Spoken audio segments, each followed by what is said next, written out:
Hi guys, the study will channel पे आपका स्वागत है। तो इस वीडियो में जो हम चैप्टर को कवर कर रहे हैं वो इंग्लिश मोमेंट बुक का चैप्टर 2 है, the adventure of Toyota. Toyota नहीं यार। The adventure of Toto. और इस स्टोरी के जो ऑर्थर हैं उनका नाम रस्किन बॉन्ड है। तो अब हम चैप्टर की ओर बढ़ते हैं। अब जो हमारे नरेटर के दादाजी होते हैं वो एक एनिमल लवर होते हैं, यानी कि वो जानवरों से बहुत ज़्यादा प्यार करते हैं। क्योंकि नरेटर के दादाजी हैं वो अपने घर को एक प्राइवेट जू बना रखे हैं या फिर एक प्राइवेट जू को ही अपना घर बना रखे हैं, ये बताना बहुत मुश्किल था। क्योंकि उस प्राइवेट जू में कई तरीके के जानवर थे, जैसे एक कछुआ, एक जोड़ा खरगोश, एक बकरी और उनका पालतू गिलहरी। वो सब साथ में एक ही कमरे में रहते थे।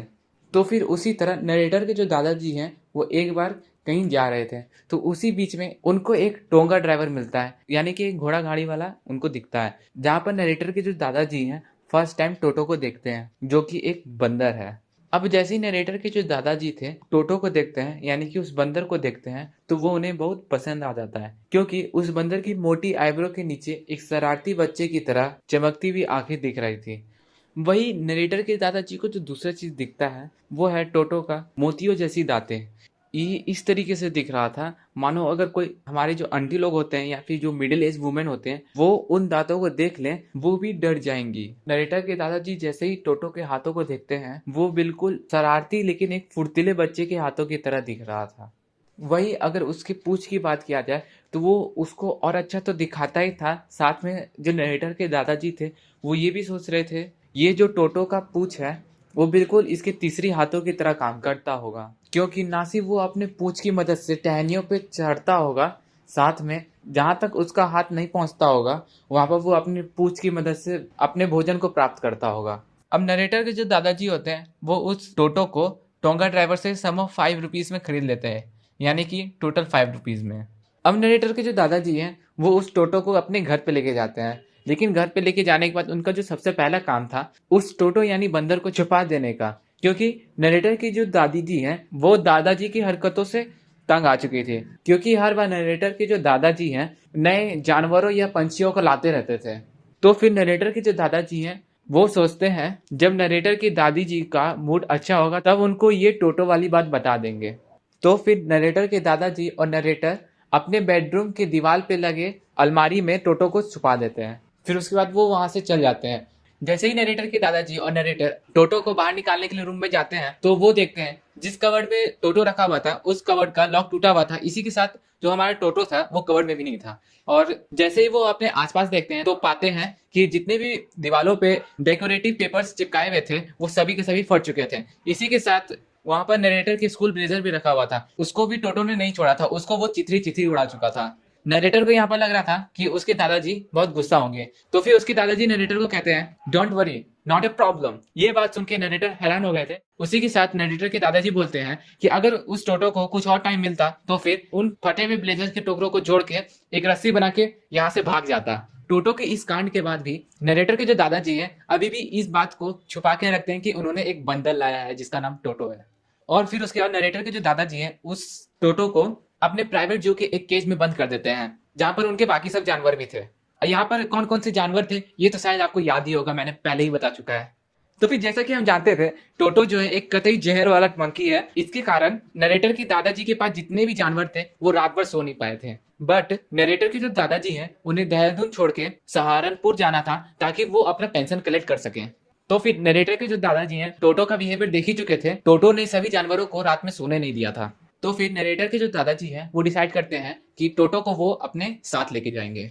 बट अनफॉर्चुनेटली यहाँ पर जो नरेटर हैं वो अपने दादाजी के साथ नहीं जा पाते हैं।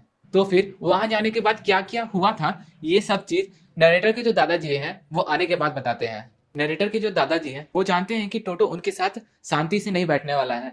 तो फिर वो फ्लैक्स का एक बैग लाते हैं जिसको हम कैनवस किट बैग भी कहते हैं। उसमें कुछ घास भूसा को भर के टोटो को उसी में बंद कर देते हैं।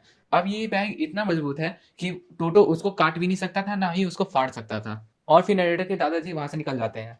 और जैसा कि हम जानते हैं टोटो एक शांत बंदर तो है नहीं, तो वो अपना हरकत वापस स्टार्ट कर देता है। क्योंकि जब नरेटर के दादाजी ट्रेन पे होते हैं जो हमारा बैग था वो उछल रहा था तो कभी रोल कर रहा था। और ये चीज देख के उस स्टेशन पे और ट्रेन पे जितने भी लोग थे वो उसको ध्यान से देख रहे थे कि ऐसा क्या हो रहा है इस बैग के अंदर कि ये कभी रोल कर रहा है तो कभी उछल रहा है। और वहां पर बहुत भीड़ भी जमा हो गया था उस वक्त। वहां तक तो लगभग लगभग में सब कुछ शांति से चल ही रहा था। तब जैसे ही नरेटर के दादाजी सहारनपुर के स्टेशन पे उतरते हैं और वहां से जैसे एग्जिट करने के लिए अपने टिकट टिकट कलेक्टर को दिखाते हैं, तभी जो हमारा टोटो था वो अपना सर बैग से बाहर निकाल लेता है और कॉलगेट का ऐड करने लगता है, यानी कि वो अपना दांत दिखाने लगता है सभी को। और टिकट कलेक्टर उसको देख के चौंक जाता है और जो उनके बगल में एक आदमी था वो डर के थोड़ा पीछे हट जाता है। टिकट कलेक्टर जैसे ही बोलता है ये एक कुत्ता है, इसके लिए आपको पे करना पड़ेगा। तो दादाजी बोलते हैं What? और जो हमारा टिकट कलेक्टर था वो वापस बोलता है ये एक कुत्ता है, इसके लिए आपको टिकट पे करना पड़ेगा।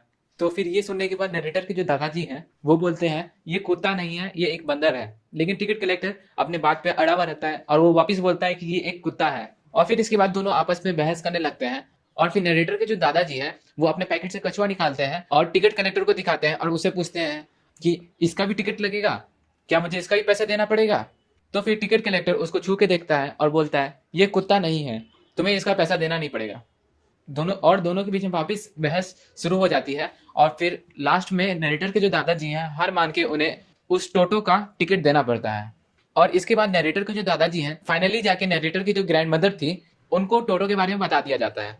फाइनली नरेटर के जो दादी माँ है वो टोटो को एक्सेप्ट कर लेते हैं और बोलते हैं ये नाना के साथ रहेगा अस्तबल में। जब नाना यानी कि डोंकी और टोटो का पहला रात था, नरेटर के जो दादाजी हैं वो देखने जाते हैं कि टोटो और नैना कंफर्टेबली एक साथ रह रहे हैं कि नहीं। जैसे ही नरेटर के जो दादाजी हैं वो वहां पर पहुंचते हैं तो देखते हैं कि जो नाना था यानी कि वो जो डोंकी था उसके बगल में रखे हुए घास के ढेर से अपने आप को जितना दूर हो सके उतना दूर खींच रहा था। ये नरेटर के दादाजी देख के चौंक जाते हैं और तभी नरेटर के दादाजी उस नैना पे एक थपकी मारते हैं, एक झटके से अपना सिर पीछे की ओर हटाता है। तभी नरेटर के जो दादाजी हैं वो देखते हैं कि टोटो जो है नैना के दोनों कानों पे चिपका हुआ था और अपने दांतों को नैना के कानों में गड़ाया हुआ था। ये देख के नरेटर के जो दादाजी थे उनको ये पता चल गया था कि नैना और टोटो की दोस्ती कभी नहीं हो सकती। जब ठंडी का समय आता था तब टोटो की बड़ी खातिरदारी होती थी, क्योंकि ठंडियों के समय में टोटो को गर्म पानी करके उसको नहलाया जाता था और टोटो उस गर्म पानी में उतरने से पहले अपना एक उंगली डाल के देखता था ताकि उसको पता चल सके कि जो पानी है वो सही टेम्परेचर पे है कि नहीं। और फिर उसके बाद अपना पूरा शरीर उस पानी में डालता था। जैसे ही वो पानी ठंडा हो जाता था टोटो वहां से भागता हुआ जाता था आग के पास ताकि वो अपने आप को गर्म कर सके। और टोटो की इस बिहेवियर को देखकर घर के बाकी लोग भी खूब हंसते थे।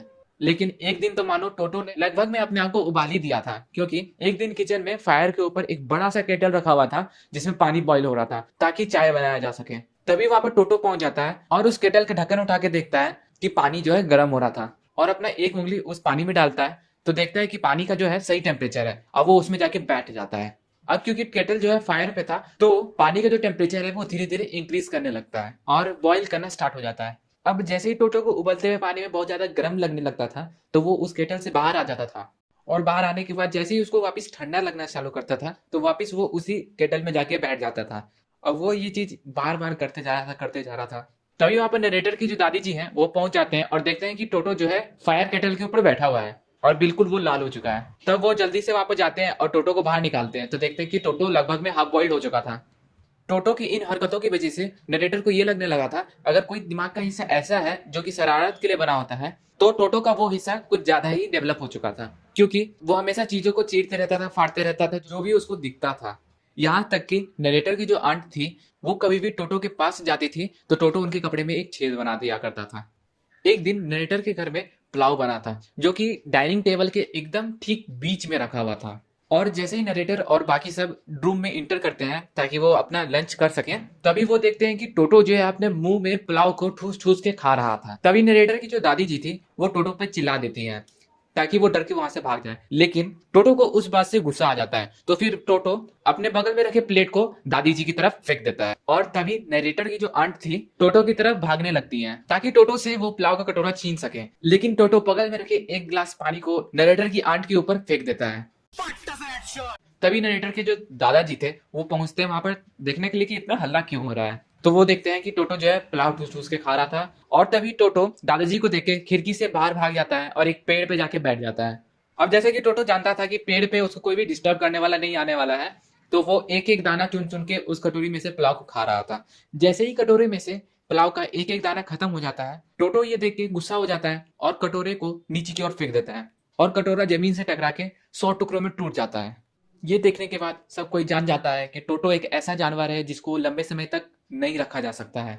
और नरेटर के जो दादाजी थे वो ये मान चुके थे कि वो इतने पैसे वाले नहीं थे कि जो टोटो हर बार प्लेटों को तोड़ते रहता था या पर्दों और कपड़ों को फाड़ते रहता था उससे उनको कोई फर्क ना पड़े।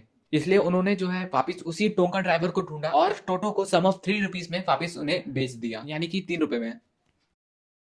ऐसे हालात में बेहतर यही है कि वक्त रहते इंसान सतर्क होकर अपने जज्बात को काबू में रखकर अपने कदम पीछे हटा ले और अपनी जिंदगी को एक नई दिशा की तरफ मोड़ने की कोशिश करे।